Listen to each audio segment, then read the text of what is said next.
but Can you it's not socialism. tell us what you mean then by democratic socialism, and tell us what Pope Benedict had to say on that? Yeah, so Pope Benedict, in an famous, rather infamous essay in First Things, and I think he was quoting a previous book he had written on the subject, talked about how in post-World War II Europe, there were strains of socialism that obviously you could not support. But he said a line about how democratic socialism was something that is close to Catholic social teaching and had some positive things within it. But my point, but people take that as some kind of coup d'etat to say, see, you can be a socialist. I say, well, no, because Pope Pius XI said that there are many true things in socialism. He wrote this in Quadragesimo Anno, saying there are many things that are true in socialism, and this is something that none of the pontiffs have ever denied. But these things are not unique to socialism. And what I pointed out in the debate is that Pope Benedict didn't say that this was Catholic social teaching. He said it's close to it.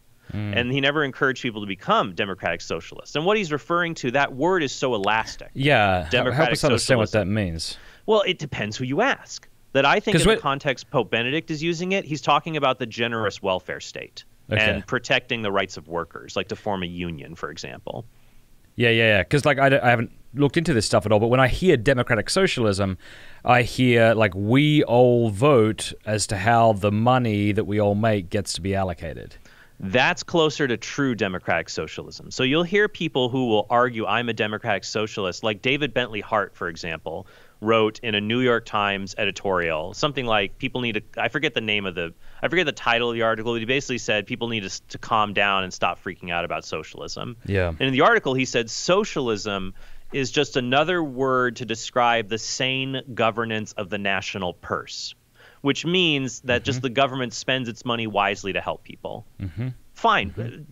Hart, that's not socialism.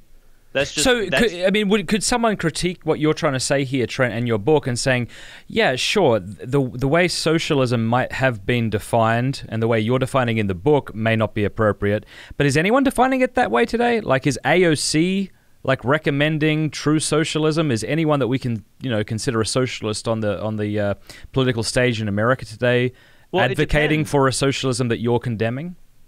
Well, I think that you'll find people. AOC tends to sometimes, when push comes to shove on these things, fall back. For example, in 2019, her congressional office, or a congressional office, posted a summary of the Green New Deal. And this was a congressional summary of the Green New Deal. And it had a line in there that said, to provide economic support for those who are unable or unwilling to work. Wow. And then they quickly deleted it. And they accused conservatives of spreading an urban legend or making it up when they criticized this.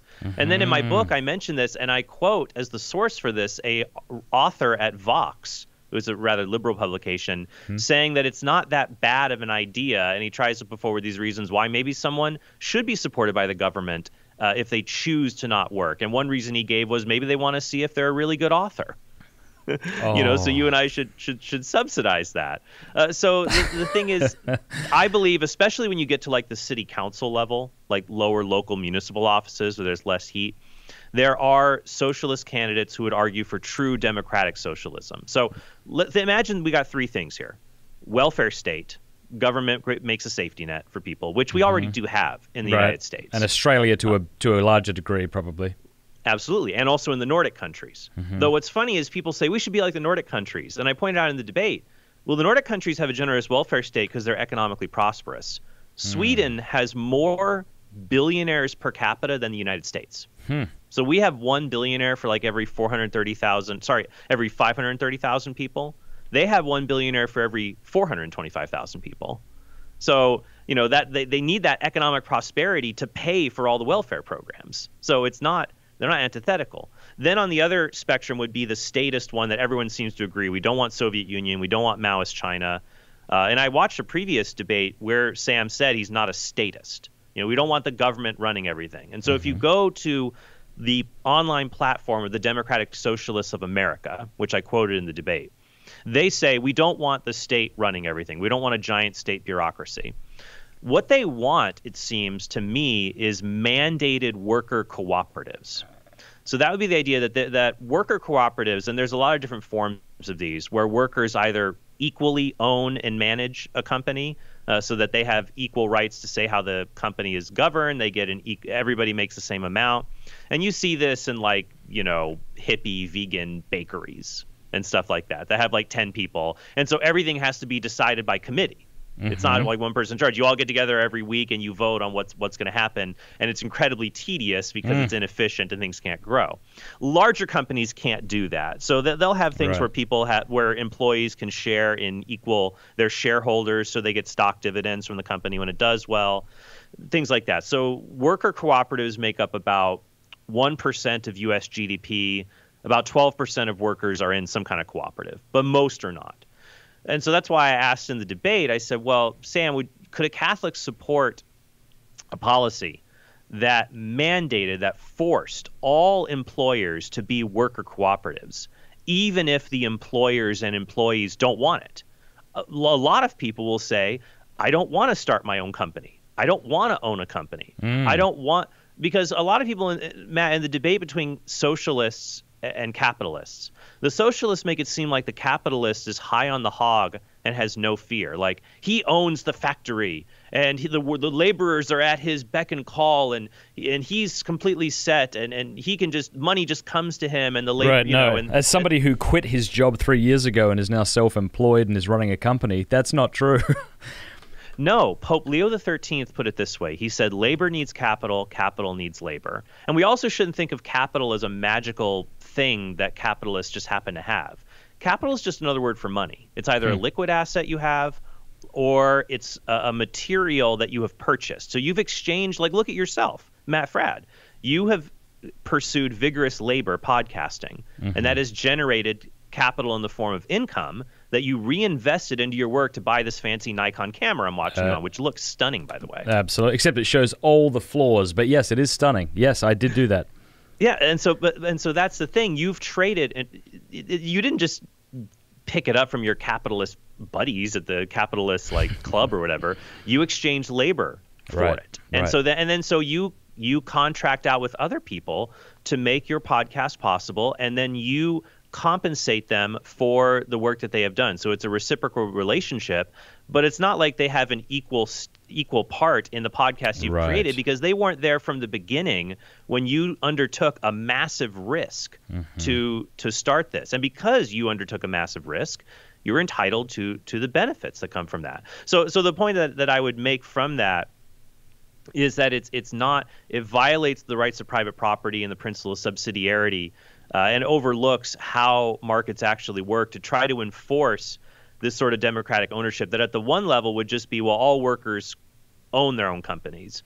Now, if you try to make it but even there, you're going to have some companies that are wildly successful and their workers are far more wealthy and have more power than the co-ops that are just not doing well. So when people try to say, okay, all the workers, all of us will own all of the companies, that's just not feasible. It's going to turn into state socialism, and I'll tell you why. Suppose you and I, Matt, we're part with the 300 million people. We own all the companies in the U.S. How much of your time are you going to spend looking over the production quotas and budgets and voting on how things are allocated? Are you going to spend a lot of time doing that with your 3 kids? You're not even 3. You got more than 3, right? Yeah, I wouldn't have time.